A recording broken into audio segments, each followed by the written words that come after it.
We are so glad you could join us for our online sermon today.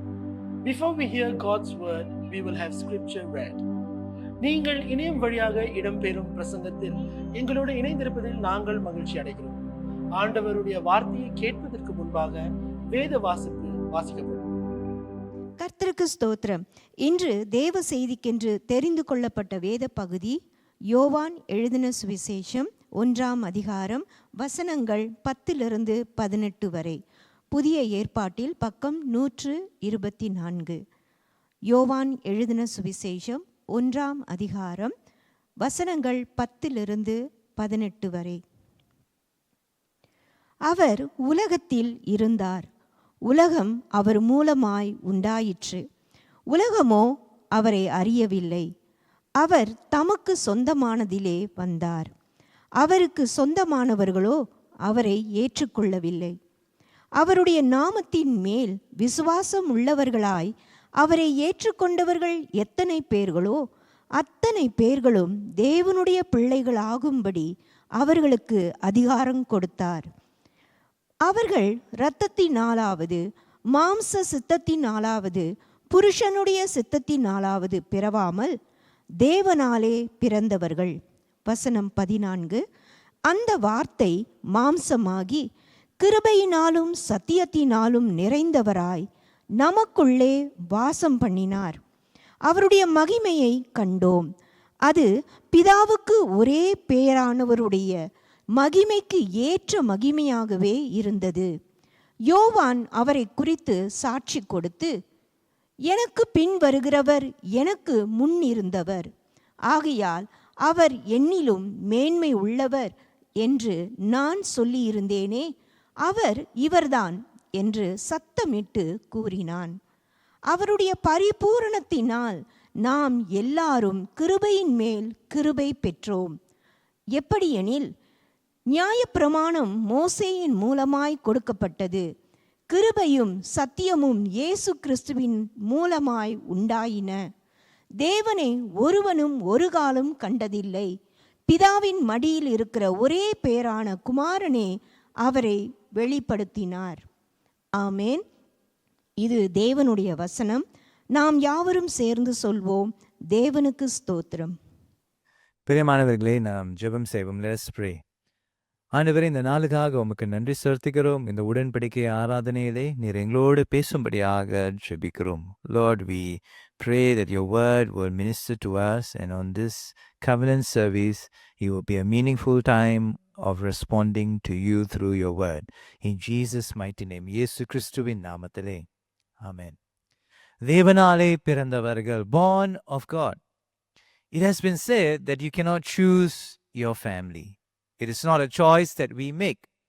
நாம் நம்முடைய குடும்பத்தினரை தெரிந்து கொள்ள முடியாது. அது நமக்கு கொடுக்கப்பட்ட ஒரு தெரிந்து கொள்ளுதல் அல்ல. We have to trust God to lead us in our families and make the best out of the situation.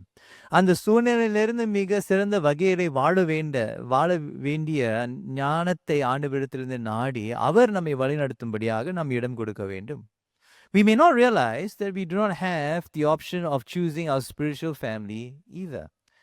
அதே வேளையிலே பிரியமானவர்களே, நம்முடைய ஆவிக்குரிய குடும்பத்தையும் தெரிந்து கொள்வதற்கு நமக்கு அந்த தெரிந்து கொள்ளுதல் கொடுக்கப்படவில்லை. In John chapter 1 verse 12, scripture states that we who believe in who Jesus is and what he did, God the Father gave us the right to become children of God. பிரியமானவர்களே, யோவான் 1ஆம் அதிகாரம் 12வது அதிகாரத்திலே இயேசு யார், இயேசு என்ன செய்தார் என்று நம்பக்கூடியவர்களுக்கு பிதாவாகிய தேவன் அவருடைய பிள்ளைகளாகும்படியாக அவர் நமக்கு அந்த அதிகாரத்தை கொடுத்திருக்கிறார் என்று வேதம் சொல்கிறது. அதை வாசிக்க கேட்போமே. அவருடைய நாமத்தின் மேல் விசுவாசம் உள்ளவர்களாய் அவரை ஏற்றுக்கொண்டவர்கள் எத்தனை பேர்களோ அத்தனை பேர்களும் தேவனுடைய பிள்ளைகளாகும்படி அவர்களுக்கு அதிகாரம் கொடுத்தார். Regardless of whether we like the person who believes in Jesus or not, it is God who gives the right to become his children. பிரியமானவர்களே, நான் இயேசுவை நம்பக்கூடியவர்களே மீது நமக்கு அந்த வாஞ்சை இருக்கிறதா இல்லையா என்ற கேள்வி அல்ல. தேவன் அவர்களை அவருடைய பிள்ளைகளாக மாறின பிறகு நாம் அவர்களை அவர் மீது விருப்பம் இருக்கிறதா இல்லையா என்று கேள்வி இல்லைங்க. தேவனே ஏற்றுக்கொண்ட பிறகு நாம் எப்படி அவர்களை ஏற்றுக்கொள்ளாமல் இருக்க முடியும்? John chapter 1 verse 13 states that this right to become a child of God was not a decision made by humans. யோவான் 1:13 வசனத்திலே இந்த தேவனுடைய பிள்ளையா இருக்கக்கூடிய இந்த அதிகாரமானது மனிதர்களினாலே உற்பத்தி செய்யக்கூடிய ஒரு காரியம் அல்ல, ஆனால் தேவனாலே உண்டாயினது என்று வேதம் சொல்கிறது. அதை வாசிக்க கேட்போமே. அவர்கள் இரத்தத்தினாலாவது மாம்ச சித்தத்தினாலாவது புருஷனுடைய சித்தத்தினாலாவது பிறவாமல் தேவனாலே பிறந்தவர்கள். Humans did not manipulate this decision. That's what scripture says. Nor can the decision be credited to men. மனிதர்கள் இந்த தீர்மானத்தை அவர்கள் உருவாக்கவில்லை. அதாவது தேவனுடைய பிள்ளையா இருப்பது, தேவனே உடைய குடும்பத்தில் ஒருவராய் இருப்பது என்று சொல்லக்கூடிய அந்த தீர்மானம், அந்த நடவடிக்கையானது மனிதர்களாலே உருவாக்கப்பட்டது அல்ல. அதே வேளையிலே இது மனிதர்களுக்கு உண்டாக்கக்கூடிய ஒரு பெருமையும் அல்ல, ஒரு மகிமையும் அல்ல. இந்த காரியம் முழுவதும் ஆண்டவராலே உருவாக்கப்பட்டது. ஒரு மனிதன் தேவனுடைய பிள்ளையாய் இருப்பதற்கு முக்கிய காரணம் ஆண்டவர் தான் என்று வேதம் நமக்கு சொல்கிறது. ஆண்டவர் தான் ஒருவரை ஒரு தேவனுடைய பிள்ளையான மாற்றின. அதே அவருக்கு மட்டும்தான் அது அதிகாரம் உண்டு, அவருக்கு மட்டும்தான் அதை தெரிந்து கொள்ளுதல் உண்டு என்று வேதம் நமக்கு தெளிவாக சொல்கிறது. In Psalm 147 verse 15 it states that when God sends out his command, his word runs swiftly. சங்கீதம் 147:15 வசனத்திலே நம்ம கவனித்து பார்க்கும் பொழுது அவர் சொல்லக்கூடிய வார்த்தையானது அது வெகு சீக்கிரமாக மகா தீவிரமாக செயல்படுகிறது. அதை தடை பண்ணுவதற்கு யாராலும் முடியாது என்று வேதம் சொல்கிறது. Scripture says that when God sends out his command, there is none who can stop his word from taking place. Let's have that. அதை வாசிக்க கேட்போமே. அவர் தமது வார்த்தையை பூமியிலே அனுப்புகிறார், அவருடைய சொல் மகா தீவிரமாய் செல்லுகிறது. So all this scripture text tells us that God's authority is unstoppable and undeniable. தேவனுடைய வார்த்தை இந்த வசனங்கள் மூலமாக நம்ம என்ன கற்றுக்கொள்ளலாம் என்றால், தேவனுடைய அதிகாரம், தேவனுடைய தெரிந்துகொள் அது தடுத்து நிறுத்த முடியாது. இது அவருடைய அதிகாரம் மட்டுமே என்று நாம் அங்கீகரிக்க வேண்டியதா இருக்கிறது. இந்த அதிகாரத்தை வைத்து ஆண்டவர் என்ன செய்கிறார் என்றால், அவருடைய அதிகாரபூர்வமான வல்லமையினாலே அவர் ஒரு மனிதனை தன்னுடைய பிள்ளையாக மாற்றுகிறார் என்று வேதம் சொல்கிறது. God uses his authority and his power to make someone his child. When that person voluntarily chooses to believe in Jesus. ஒரு மனுஷன் அவனே சொந்த தீர்மானத்தினாலே இயேசுவை சொந்த இரட்சகராக, இயேசு தேவனுடைய குமாரன், இயேசு சிலுவையிலே செய்தது எனக்காக செய்தார் என்று அங்கீகரித்து இயேசுவை நம்பும் பொழுது பிதாவாகிய தேவன் அந்த மனுஷனை, அந்த மனுஷியை அவருடைய பிள்ளையாக மாற்றுகிறார். அந்த அதிகாரம் அவருக்கு மட்டும்தான் இருக்கிறது என்று வேதம் சொல்கிறது. When someone voluntarily believes in Jesus, God the Father chooses to make that person his child. This decision to become his child was made before the foundations of the world. பிரியமானவர்களே, இந்த தீர்மானமானது இந்த உலக தோற்றத்துக்கு முன்பதாகவே தீர்மானிக்கப்பட்டது என்று வேதம் சொல்கிறது. So it was not a flippant decision. It was not something that was taken hastily, but it was deliberated when God made someone his child. ஒரு மனுஷனே ஒரு மனுஷியை தேவன் தன்னுடைய பிள்ளையாய் மாற்றுவதிலே அவர் ஏதோ சீக்கிரமாக செய்யக்கூடிய ஒரு தீர்மானம் அல்ல, அலட்சியமாக செய்யக்கூடிய ஒரு தீர்மானம் அல்ல, ஆனால் உலக தோற்றத்துக்கு முன்பதாகவே தியானித்து செய்யக்கூடிய ஒரு தீர்மானமாய் இருக்கிறது என்று எபேசியர் எழுதின நிருபம் 1:4 வசனத்திலிருந்து 6 வசனம் வரை நம்ம கவனித்து பார்ப்போமே. In Ephesians chapter 1 verses 4 to 6 we read about God's decision that took place before the foundations of the world. தமக்கு முன்பாக நாம் அன்பில் பரிசுத்தம் உள்ளவர்களும் குற்றம் இல்லாதவர்களுமாய் இருப்பதற்கு அவர் உலக தோற்றத்துக்கு முன்னே கிறிஸ்துவுக்குள் நம்மை தெரிந்து கொண்டபடியே பிரியமானவருக்குள் தாம் நமக்கு தந்தருளின தம்முடைய கிருபையின் மகிமைக்கு புகழ்ச்சியாக தம்முடைய தயவுள்ள சித்தத்தின்படியே நம்மை இயேசு கிறிஸ்து மூலமாய் தமக்கு சுவிகார புத்திரராகும்படி முன் குறித்திருக்கிறார். அதாவது மனுஷன் சிருஷ்டிக்கப்படுவதற்கு முன்பதாகவே நாம் அவருடைய பிள்ளையா இருக்கும்படியாக அவர் ஏற்கனவே தீர்மானித்து விட்டார் என்று வேதம் சொல்கிறது. Before the foundation of the earth was laid, before the existence of human beings, Scripture says that you and I have been chosen to become His child. Scripture informs us that God took great care to make us His children. தேவனுடைய வார்த்தை நமக்கு இந்த வசனங்கள் மூலியமாக என்ன கற்றுக் கொடுக்கிறது என்றால், தேவன் அவர் தீர்மானித்து தியானித்து இந்த தீர்மானத்தை எடுத்தார் என்று வேதம் நமக்கு சொல்கிறது. So how do we apply these verses in our lives on this covenant service? இந்த வசனங்களை இந்த உடன்படிக்கை ஆராதனையிலே எப்படி நமக்கு என்று பொருத்தமாக மாற்றிக்கொள்வது? Firstly, if God chose someone to be a child of God, a brother or sister in Christ, who are we not to acknowledge them? பிரியமானவர்களே, தேவன் தாமே இந்த உலக தோற்றத்துக்கு முன்பதாகவே ஒரு மனிதனே ஒரு மனுஷியை அவருடைய பிள்ளையாக தீர்மானித்து நம்முடைய சகோதரனாகவும் சகோதரியாகவும் இருக்கும் பொழுது நாம் எப்படி இப்படிப்பட்ட நபர்களை அங்கீகரிக்காமலே வாழ முடியும்? எப்படி இப்படிப்பட்ட நபர்களை புறக்கணிக்க முடியும்? எப்படி இப்படிப்பட்ட நபர்களை ஏற்றுக்கொள்ளாமல் இருக்க முடியும்? How can it be that you and I choose not to accept someone whom God Himself has chosen to become a child of God? What does it mean when we do not accept someone as a brother or sister in Christ? ஒரு சகோதரனையும் ஒரு சகோதரியும் கிறிஸ்துவுக்குள்ளாக ஒரு சகோதரனாகவும் ஒரு சகோதரியாகவும் ஏற்றுக்கொள்ளாமல் இருக்கும்போது அதனுடைய அர்த்தம் என்னங்க? In rejecting someone as a child of God, we are implicitly going against the will and authority of God. நாம் ஒரு நபரை ஒரு சகோதரனாகவும் ஒரு சகோதரியாகவும் ஏற்றுக்கொள்ளாமல் இருக்கும் பொழுது தேவனுடைய சித்தத்துக்கும் தேவனுடைய அதிகாரத்துக்கும் மாறாகவே நாம் நடந்து கொள்கிறோம். Our differences should not cause us to go against God's will and authority unconsciously, my friends. பிரியமானவர்கள், நம்முடைய வித்தியாசம், நம்முடைய கருத்து வேறுபாடுகள், நம்மளுடைய வித்தியாசங்கள், நாம் ஒரு சில காரியத்தை மற்றவரை விட முக்கியமாக கருதுவதனாலே இதன் மூலியமாக வரக்கூடிய வேற்றுமைகள், இதனாலே பிரியமானவர்களே தேவனுடைய சித்தத்துக்கும் தேவனுடைய அதிகாரத்துக்கும் தெரியாமலே எதிர்த்து நிற்க கூடாது, புரிந்துணர்வர்களாக இருக்க வேண்டும் என்று வேதம் நமக்கு கற்றுக் கொடுக்கிறது. Our differences should not go against God's will and God's authority unconsciously or even consciously.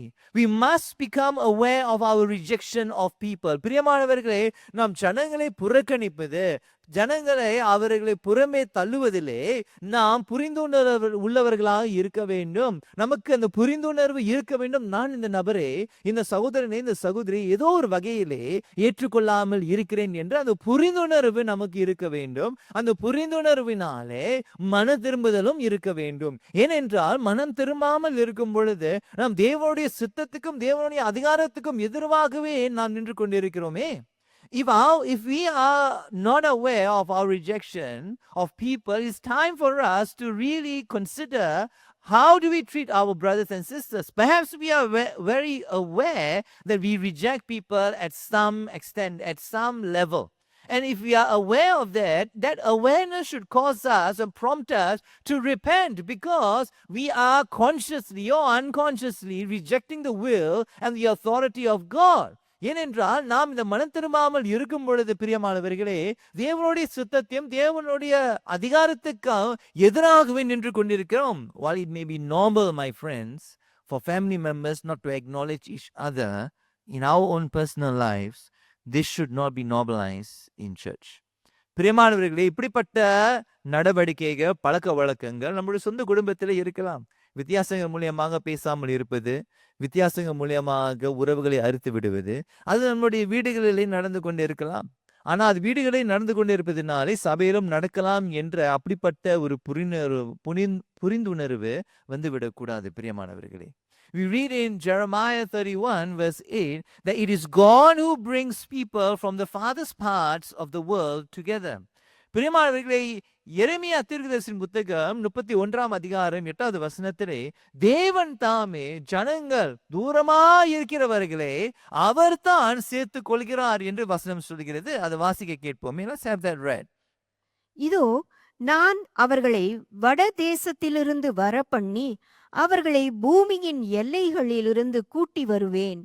குருடரும் சப்பாணிகளும் கர்ப்பவதிகளும் பிள்ளைத்தாய்ச்சிகளும் கூட அவர்களில் இருப்பார்கள். மகா கூட்டமாய் இவ்விடத்துக்கு திரும்புவார்கள். மகா கூட்டமாய் இவ்விடத்திற்கு திரும்புவார்கள். அது மகா கூட்டம் வரும் பொழுது அந்த மகா கூட்டத்தினரிலே பல வித்தியாசமான நபர்கள் இருக்கிறார்கள். பல வித்தியாசமான பின்னணியில் உள்ளவர்கள் அவர்கள் இருக்கிறார்கள். Now scripture says that God will gather a large group of people, and in this large group of people there will be various types of people with various backgrounds, and those whom God gathers will come from different situations, different backgrounds, and that's how it's always been. பிரியமானவர்களே, தேவன் அவர் ஜனங்களை கூட்டி அழைக்கும் பொழுது ஒரே இடத்துக்கு கூடும் பொழுது வித்தியாசமான நபர்கள் வித்தியாசமான சூழ்நிலை உள்ளவர்கள் அவர்கள் இங்கு வருவார்கள். ஆனால் அவர்கள் கூடுவதற்கு முக்கிய காரணம் என்னவென்றால் தேவன் மீது அவர்கள் தாகமுள்ளவர்களாய் இருக்கிறார்கள். தேவன் அவர்களுடைய வாழ்க்கையிலே முக்கியமுள்ளவராய் இருக்கிறார்கள். அது மட்டுமல்ல, தேவன் அவர்களுக்கு அத்தியாவசியமாக தேவையாய் இருந்தது. Those whom God gathers, they gather because they have a fundamental need for God and he cares for the welfare of his people. தேவன் தாமே அவர் ஜனங்களுடைய தேவைகளை சந்திக்கும்படியாகவும் அவர் கூடி கொண்டிருக்கின்ற அந்த இடத்திலே தேவன் அந்த ஜனங்களுடைய தேவையை சந்திக்க கூடியவராக வாஞ்சை உள்ளவராய் இருக்கிறார் என்று எரேமியா தீர்க்கதரிசியின் புத்தகம் 31 அதிகாரம் 8வது வசனம் அவனமாகவே நமக்கு சொல்கிறது. And that's what Jeremiah 31 verse 8 says.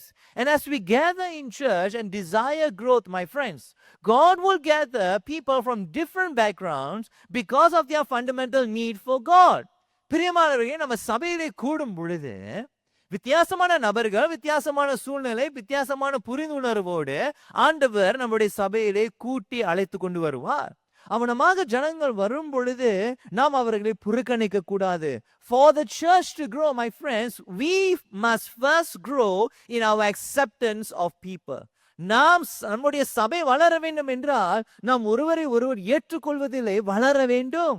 நாம் ஏற்றுக்கொள்ளாமல் இருக்கக்கூடியவர்களை நம்மளால் ஏற்றுக்கொள்ளவில்லை என்றால் வரக்கூடியவர்களை எப்படி ஏற்றுக்கொள்ள போகிறோம்?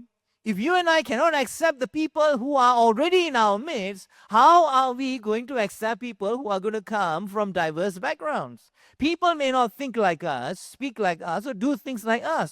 These differences should not become a reason for rejecting people. பிரியமானவர்களே, நம்மை போல சிந்திக்காதவர்கள், நம்மை போல பேசாதவர்கள், நம்மை போல நடவடிக்கை எடுக்காதவர்கள், பல வித்தியாசமான நபர்கள் ஆண்டவர் அழைக்கும் பொழுது அவர்கள் கூடுவார்கள். அவர்கள் கூடும் பொழுது அந்த வித்தியாசமே ஒரு காரணமாக வைத்துக்கொண்டு அவர்களை புறக்கணிக்க கூடாது என்று வேதம் நமக்கு கற்றுக் கொடுக்கிறது. Scripture tells us over and over again that do not prioritize these differences, do not bring the differences up to such a level where it becomes so important that it becomes the main reason for rejecting people. அந்த முக்கியத்துவத்துக்கு அவ்வளவு முக்கியமா, அந்த வித்தியாசங்களுக்கு அவ்வளவு முக்கியத்துவம் கொடுத்து அதனாலே நாம் ஜனங்களை புறக்கணிக்க கூடாது என்று வேதம் சொல்கிறது.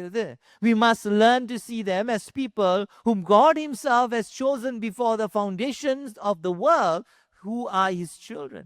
பிரியமானவர்களே, நம்ம எப்படி ஜனங்களை பார்க்க வேண்டும் என்றால் தேவன் தாமே அவரை உலக தோற்றத்துக்கு முன்பாக தெரிந்து கொண்டு அவர்களை தேவனுடைய பிள்ளைகளாக மாற்றும்படியாக அவர்களுக்கு அதிகாரம் கொடுத்திருக்கிறாரே. அவர்களும் தேவனுடைய பிள்ளை, நானும் தேவனுடைய பிள்ளை என்று சொல்லி ஒருவரை ஒருவர் ஏற்றுக்கொள்ளக்கூடிய ஒரு மனப்பான்மை நமக்கு வேண்டுமே தவிர வித்தியாசங்களை முக்கியப்படுத்தி அவர்களை புறக்கணிக்க கூடாது, ஒரு பிரிவினைக்கு இடம் கொடுக்க கூடாது என்று வேதம் நமக்கு கற்றுக் கொடுக்கிறது. You and I should see each other as fellow children of God and accepting each other because we all have a fundamental need, and the fundamental need is God. But we should not give importance to differences and use that as a basis to reject and cause division in the church. As we desire to grow in our church and as we desire growth in our church, let's look within us. Is there anything that hinders this growth? பிரியமானவர்களே, வளர்ச்சிக்காக நாடும் பொழுது, சபையினுடைய வளர்ச்சிக்காக பிரயாசப்படும் பொழுது நமக்குள்ளாக நம்ம ஆழமாக யோசித்து பார்க்க வேண்டும். இந்த வித்தியாசங்களுக்கு முக்கியத்துவம் கொடுத்து நாம் வளர்ச்சிக்கு தடையாக நாமே இருக்கிறோமா? When we reject people who are already in church, we become those who prevent future growth. பிரியமானவர்களே, ஏற்கனவே சபையில இருக்கக்கூடியவர்களே ஏற்றுக்கொள்ளாமல் இருக்கும் பொழுது வரக்கூடிய வளர்ச்சிக்கு நீங்களும் நானுமே தடையாக மாறிவிடுகிறோம். நீங்களும் நானுமே அந்த வளர்ச்சிக்கு முக்கிய எதிர்ப்பாக மாறிவிடுகிறோம்.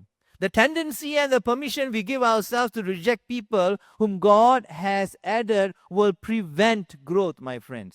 நமக்கே நாம் அந்த அனுமதி கொடுத்து விட்டோம். ஜனங்களை புறக்கணிக்க வேண்டும், ஜனங்களை ஏற்றுக்கொள்ளக்கூடாது, ஜனங்களே எனக்கும் அவர்களுக்கும் மத்தியில் ஒரு பெரிய ஒரு வித்தியாசம் இருக்கிறது, இவையெல்லாம் முக்கியப்படுத்தி நமக்குள்ளாக ஒரு பிரிவினை வருமானால் இது வளர்ச்சிக்கு ஒரு தடையாக இருக்கும். On this covenant service, let us remind ourselves that God gathers us. It is He who gathers us. It is He who decides who becomes His children. பிரியமானவர்களே, இந்த உடன்படிக்கை ஆராதனை நீங்களும் நானும் ஞாபகப்படுத்திக் கொள்ளக்கூடிய காரியம் என்னவென்றால், தேவன் தாமே அழைத்து கூடும்படியாக அவர் தானே அழைக்கிறார். அவர் தானே இந்த உலக தோற்றத்துக்கு முன்பதாகவே யார் அவருடைய பிள்ளையாக மாற வேண்டும் என்று அவரே தீர்மானித்து அவருக்கே அந்த புரிந்துணர்வு இருக்கிறது. ஆகையாலே அவருடைய சித்தத்துக்கும் அவருடைய அதிகாரத்துக்கும் அவருடைய தெரிந்து கொள்ளுதலுக்கும் நாம் இடம் கொடுப்போம். So let's submit to God's authority and His choice. Let's submit to His will. It is our responsibility as children of God to accept a person whom God Himself has accepted. பிரியமானவர்களே, தேவன் தாமே ஒரு நபரை ஏற்றுக்கொள்ளும் பொழுது தேவனுடைய பிள்ளையாய் இருக்கின்ற நீங்களும் நானும் யாரை அவர் ஏற்றுக்கொள்கிறாரோ அவர்களையும் நாம் ஏற்றுக்கொள்ள நமக்கு கொடுக்கப்பட்ட ஒரு கடமையாக இருக்கிறது, ஒரு பொறுப்பாக இருக்கிறது. It is a responsibility given to us to accept those whom God Himself has accepted. So let's pray. நாம் ஜெபம் செய்வோம். ஆண்டவரே, நீரே இந்த உலக தோற்றத்துக்கு முன்பதாகவே தீர்மானித்து எவர் உம்முடைய பிள்ளைகளாக மாற வேண்டும் என்று நீ தீர்மானித்திருக்கிறீர். நீ தீர்மானித்ததை உம்முடைய பிள்ளைகளாக இருக்கும்படியான கொடுத்த அந்த அதிகாரத்தை நாம் புறக்கணிக்காதபடிக்கு, எதிர்த்து நிற்காதபடிக்கு, ஒருவரை ஒருவர் ஏற்றுக்கொள்ளக்கூடிய ஒரு மனப்பக்குவத்தை எங்களுக்கு தாரும் ஆண்டவரே. Lord, help us to have that heart that accepts as you who have chosen whom should be your children. And help us to accept one another, and help us to accept your children of God as you who have accepted them. We pray that we will not stand against your will and authority, consciously or unconsciously, Lord. தெரிந்தும் தெரியாமலும் உம்முடைய சித்தத்துக்கு உம்முடைய அதிகாரத்துக்கு எதிர்த்து நிற்காதபடி ஆண்டவரே எங்களை காத்துக்கொள்வீராக. மனம் திரும்பி எங்களே உம்முடைய சமூகத்திலே அர்ப்பணம் செய்கிறோம். We repent and we offer ourselves afresh to you. In Jesus' mighty name, இயேசு கிறிஸ்துவின் நாமத்திலே. Amen. We hope you have been blessed by the word of God today. If you have any questions after hearing the sermon today or need someone to talk to, please contact our church office. We would like you to know that you are not alone and that we as a church are willing to journey with you. We hope to be a safe space where you can grow in Christ as a person. We hope you have a great week. God bless you. பிரசங்கத்துக்கு பிறகு தேவனுடைய வார்த்தையால் நீங்கள் ஆசீர்வதிக்கப்பட்டீர்கள் என நம்புகிறோம். பிரசங்கத்தை கேட்ட பிறகு உங்களுக்கு ஏதேனும் கேள்விகள் இருந்தால் அல்லது யாரிடமாவது பேச வேண்டும் என்றால் எங்கள் சபை அலுவலகத்தை தொடர்பு கொள்ளுங்கள். நீங்கள் தனிமையில் இல்லை என்றும் உங்களோடு சேர்ந்து பயணம் செய்ய நாங்கள் சபையாக முன்வருகிறோம் என்பதை நீங்கள் அறிய வேண்டும் என்று நாங்கள் விரும்புகிறோம். நீங்கள் கர்த்தருக்குள் ஒரு நபராக வளர்ச்சி அடைவதற்கு உங்களது பாதுகாப்பான இடமாக நாங்கள் இருக்க விரும்புகிறோம். இந்த வாரம் உங்களுக்கு சிறந்த வாரமாக அமையட்டும். ஆண்டவர் உங்களை ஆசீர்வதிப்பாராக.